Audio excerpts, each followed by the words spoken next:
नगे च सुरेंद्रे च कौशिके पाद संस्पृशि निर्विशेष मनस्काय श्री वीरस्वामिने नमः। आर्हत वाङ्मय में कहा गया है, उल्लो सुक्कोय दो छूधा गोलया मट्टिया मया दो आवडिया कुड्डे जो उल्लो सो तथ लग गई। आदमी पदार्थों का उपयोग करता है, प्रवृत्ति भी करता है, और प्रवृत्ति है, पदार्थों का उपयोग है, तो बंधन भी हो सकता है। एक समस्या है कि जीवन जीना है तो पदार्थों का उपयोग करना पड़ता है, प्रवृत्ति भी करनी होती है, और प्रवृत्ति पदार्थों का उपयोग है तो वहाँ बंधन भी हो सकता है। तो क्या करें? बंधन मुक्त होना भी चाहते हैं, कर्मों के बंध से बचना भी चाहते हैं, और प्रवृत्ति पदार्थों का उपयोग करना होता है, भोजन भी करना होता है, कपड़े पहनने होते हैं, मकान में रहना होता है, कभी दवाई भी लेनी होती है, लोगों से संपर्क भी करना होता है, चलना भी होता है, बोलना भी होता है। तो ये प्रवृत्ति का जगत है और पदार्थों का जगत है। इसके बीच में रहते हुए बंधन से ज़्यादा बच सकें, पाप के बंधन से बच सकें, वह उपाय क्या हो सकता है? शास्त्र में मानो वह उपाय बताया गया है कि पदार्थों के जगत में जीना, प्रवृत्ति भी करना और पाप के बंधन से ज़्यादा बच जाना, उसका जो उपाय बताया गया है वह उत्तरध्ययनानि में जो एक श्लोक में आया है कि उल्लो सुक्कोय दो छूढ़ा गोलया मट्टिया मया। वो उपाय एक दृष्टांत से बताया गया है कि एक दीवाल है, दीवाल पर एक गीली मिट्टी का गोला फेंका गया और एक सूखी मिट्टी का पिंड फेंका गया, गोला फेंका गया, तो जो आर्द्र मिट्टी वाला गोला था उसकी मिट्टी दीवाल के चिपक गई, और सूखी मिट्टी वाला पिंड था, गोला था, वो मिट्टी नीचे गिर गई, चिपकी नहीं। जहां आर्द्रता होती है वहां बंधन होता है, या थोड़ा सघन बंधन होता है। जहां आर्द्रता नहीं, चिकनाहट नहीं, वहां वह बंधन चिपक जाने की स्थिति इतनी नहीं होती है। मैं एक तात्विक बात बताना चाहूँगा इस संदर्भ में, बंधन अबंधन के विषय में। वीतराग होते हैं, वीतराग साधु के भी 13वें गुणस्थान तक कर्म का बंधन होता है, एक साथ वेदनीय कर्म का बंध होता है। वीतराग है तो मोहनीय का तो सवाल नहीं, मोहनीय का बंधन नहीं, बिना मोहनीय के ज्ञानावरणीय, दर्शनावरणीय, अंतराय का भी नहीं, एक साथ वेदनीय का बंध होता है, जो उसका नाम है उस बंधन का ऐरियापथिक बंधन। ऐरियापथिक अब वो जो बंधन है, नाम तो बंधन है भी बंधन, पर बिल्कुल नगण्य सा बंधन है कि बंधा भोगार झड़ा, बंधा भोगार झड़ा। एक पहले समय बंधा, दूसरे समय भुगता, फिर झड़ा, यानी ना कुछ सा बंधन है।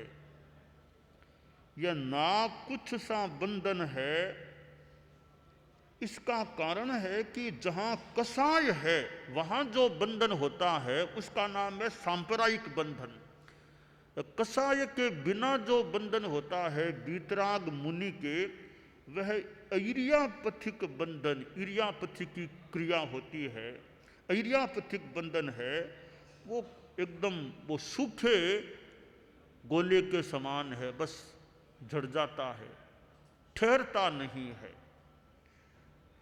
तो यह जो तात्विक एक प्रसंग है कि वीतराग के बंधन ना कुछ जैसा, बंधा पहले समय बंधा, दूसरे समय भुगता, बस झड़ा फिर झड़ा। तो यह कसाय के होने, कसाय के न होने का मानो चमत्कार है, स्थिति है, कारण है। तो यहां मैंने जो बात शुरू की थी कि प्रवृत्ति करना भी, पदार्थों का उपभोग उपयोग भी करना, बंधन से ज्यादा पाप के बंधन से बच करके रहना, तो उसका वह उपाय है अनासक्ति। अनासक्ति है तो पाप के बंधन से बहुत बचा जा सकता है।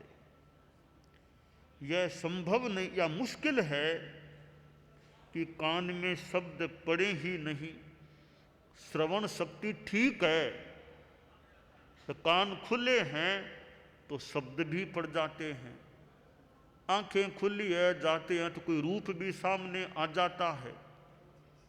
इंद्रियों के विषय इंद्रियों के साथ संपृक्त होते हैं। शास्त्र में सुंदर कहा गया, न सक्का न सोउम सद्दा, सोय विषय मा गया, राग दोषा उजे तथ्य ते भिक्षु परिवज्जय। आश्रय कि भाई यह सत्य नहीं है कि शब्द कान में पड़े ही नहीं। बोला तो होना नहीं चाहते कि बोले हो जाएं कान में कुछ, वो तो होना नहीं चाहते हैं। कान की शक्ति है तो कान में शब्द आ जाते हैं, और कई बार तो कोई धीरे बोले तो भी बात कान में आ जाए, क्या बोला कान में आ जाती है। तो यह तो अच्छी बात हो कि कान की शक्ति ठीक है, पर वो शब्द आते हैं, अब करें क्या। शास्त्रकार ने कहा, राग दोषा उजे तथ्य ते भिक्षु परिवज्जय।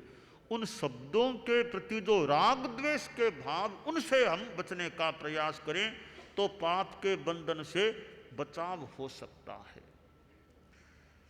आप लोग गृहस्थ हैं, एक सुंदर पद्य है, दोहा पद्य गृहस्थों के लिए अनासक्ति के विषय में। जे समदृष्टि जीवड़ा करे कुटुंब परिपाल, अंतर दिल न्यारा रहे ज्यों धाय रमावे बाल। तो सम्यक दृष्टि हैं, या यूँ समझे श्रावक लोग हैं, ज्ञानी हैं, सम्यक्त्व वाले हैं, वे कुटुंब का परिपालन, परिवार का भरण पोषण भी करते हैं, फिर भी अनासक्त रहने की साधना करते हैं। अनासक्ति कैसे? ज्यों धाय रमावे बाल। जो धाय माता बालक को खिलाती है, पिलाती है, नहलाती है, सहलाती है, सेवा करती है, मन में जानती है लड़का बच्चा मेरा नहीं है, बच्चा सेठ जी का, राजा का मेरा नहीं है, यह सेवा करते हुए भी वह अंतर दिल न्यारा रहे। अंतर मन से वह मानो धाय माता अलग रहती है, ममत्व उसका नहीं होता है। तो इसी प्रकार गृहस्थ कार्य करते हुए भी, परिवार में रहते हुए भी अनासक्त रहने का प्रयास करें। भोजन करना है उसमें भी अनासक्ति, आसक्ति नहीं, उस शरीर के लिए मुझे खाना है, जीभ के लिए नहीं, शरीर को शक्ति देने के लिए खाना है। कपड़े पहनना है तो ठीक है, शरीर को ढकने के लिए या सर्दी से बचने के लिए कपड़े पहनने हैं, कपड़ों के प्रति भी आसक्ति नहीं। ये कपड़े हैं, ये तो एक इनका उपयोग है। बाकी कोई कपड़ों से आदमी थोड़ा ही बड़ा हो जाता है। कपड़े कितना ही बढ़िया पहन लो, बहुत बढ़िया कपड़े पहन लो, बढ़िया कपड़े पहनने मात्र से कोई बड़ा नहीं बन जाता। ज्ञान कितना और साधना कितनी, विशेषताएं, गुणवत्ता कितनी, इसका महत्व है। कपड़े तो ठीक है, उपयोगिता है, अपेक्षा है, इसलिए पहनते हैं। गहने कितने पहन रखे हैं, ठीक है, पदार्थ हैं। कोई गहने ज्यादा पहनने से कोई आदमी बड़ा नहीं बन जाता है, गुणों से बड़ा नहीं बन जाता। कभी गहने तो चाहिए, गहने चाहिए तो ऐसे गहने पहनो जिससे आत्मा विभूषित हो जाए, शरीर के अंग भी विभूषित हो जाएं एक रूप में, मूलतः आत्मा विभूषित हो जाए, ऐसे गहने पहनो। बाहर के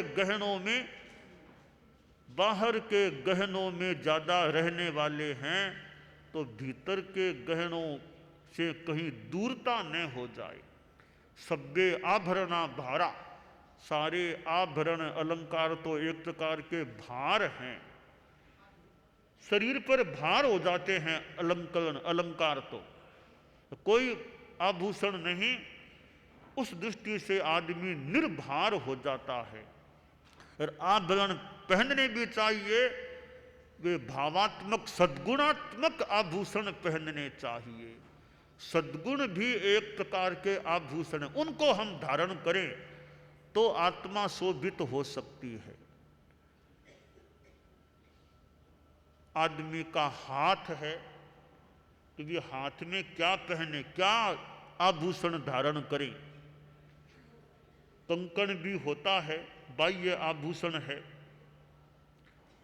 दानेन पाणिर नतु कंकणेन, हाथ की शोभा कंकण से तो थोड़ी बाह्य शोभा है, बाकी दान से शोभा होती है, दान से हाथ की शोभा होती है। और आदमी हाथ से किसी संत पुरुष को, त्यागी साधु को दान देता है तो वह दान एक प्रकार की हाथ की शोभा होती है, हाथ का आभूषण होता है।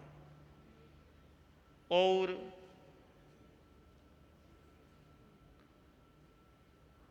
संसार में दान चलता है, एक आदमी केवल संग्रह परिग्रह का इच्छुक, एक त्याग का इच्छुक, संग्रह परिग्रह का इच्छुक है। परम पूज्य आचार्य महाप्रज्ञ जी ने छोटी सी वो बात एक बार फरमाई थी कि कोई आदमी जा रहा था, कोई रात का समय होगा और कोई एक गड्ढा खुदा हुआ था, गहरा थोड़ा गड्ढा था, वो उसमें थोड़ा अंधेरा था तो गिर गया। अब उसने आवाज दी रे निकालो रे, थोड़ी रोने किसी कुछ आवाज की, तो आसपास जो आदमी घूम रहे थे, एक आदमी गया, उसने कहा लाओ लाओ, यानी लाओ हाथ, लाओ लाओ, तो हाथ ऊंचा नहीं किया। तो उसने पास में खड़े लोगों से कहा रे इतनी बार कर दिया मैं लाओ लाओ, हाथ ऊंचा ही नहीं करता ये आदमी तो पास में खड़ा उसका पड़ोसी था, उसने कहा देखो मैं काम करता हूं। वो आया कि लो लो लो, तो हाथ ऊंचा कर दिया उसने। तो लाओ में हाथ ऊंचा नहीं, लो में हाथ ऊंचा करता है। तो खैर आदमी की स्थिति क्या है, मानसिकता, हम अनासक्ति की दिशा में आगे बढ़े तो पाप के बंधन से काफी बचाव आदमी का हो सकता है। हम लोग यह अहिंसा यात्रा कर रहे हैं और 7वां वर्ष इस यात्रा को चल रहा है। विभिन्न अनेक देशों, नेपाल भूटान में भी होते हुए, विभिन्न प्रांतों में होते हुए अभी छत्तीसगढ़ में यात्रा कर रहे हैं। और रायपुर में हमारा धर्म संघ का मर्यादा महोत्सव का एक महत्वपूर्ण आयोजन रखा हुआ है। और इस अहिंसा यात्रा में हम 3 बातों का प्रचार कर रहे हैं। सद्भावना, नैतिकता, नशा मुक्ति। आदमी में सद्भावना रहे, जाति संप्रदाय आदि को लेकर दंगा फसाद मार काट हिंसा हत्या न हो। और नैतिकता, जो भी काम आदमी करे उसमें वह ईमानदारी रखे। और नशा मुक्ति, शराब सिगरेट बीड़ी खैनी गुटखा आदि आदि नशीले पदार्थों के सेवन से बचे। तो इस रूप में यह यात्रा हो रही है। हमारे गुरुदेव परम पूज्य आचार्य तुलसी 50 वर्ष पहले रायपुर में पधारे थे और 50 वर्षों के बाद उनकी पीढ़ी में मेरा आना हुआ है। हमारी साधु साधियाँ तो आते रहते हैं और हमारे साथ में साध्वी प्रमुखा कनक प्रभा जी हैं जो 50 वर्ष पहले भी पधारे थे, अभी वापस, क्योंकि हमारा तो पद यात्रा का क्रम रहता है सामान्यतया। इस रूप में छत्तीसगढ़ में आए हैं। तो छत्तीसगढ़ में खूब शांति भी रहे और विकास की जो बात है कि भौतिक विकास हो, साथ साथ में नैतिकता आध्यात्मिकता इन चीज़ों का भी विकास होता रहे तो कोई प्रदेश बहुत अच्छा विकास संपन्न हो सकता है।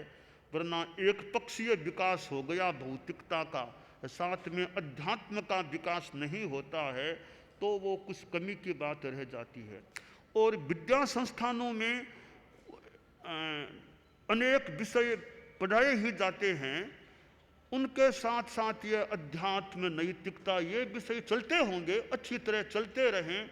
मैंने एक पुस्तक देखी थी रास्ते में, योग शिक्षा नाम से किताब एक स्कूल में कहीं मैंने देखी थी, तो मुझे लगा कि ये 12वीं क्लास की कोई किताब थी छत्तीसगढ़ में। वो अच्छी बात है, योग शिक्षा की चर्चा यहाँ हो रही है तो विद्यार्थियों को यह योग अध्यात्म धर्म नैतिकता सच्चाई अहिंसा आदि आदि चीज़ों का भी शिक्षण मिलता रहे।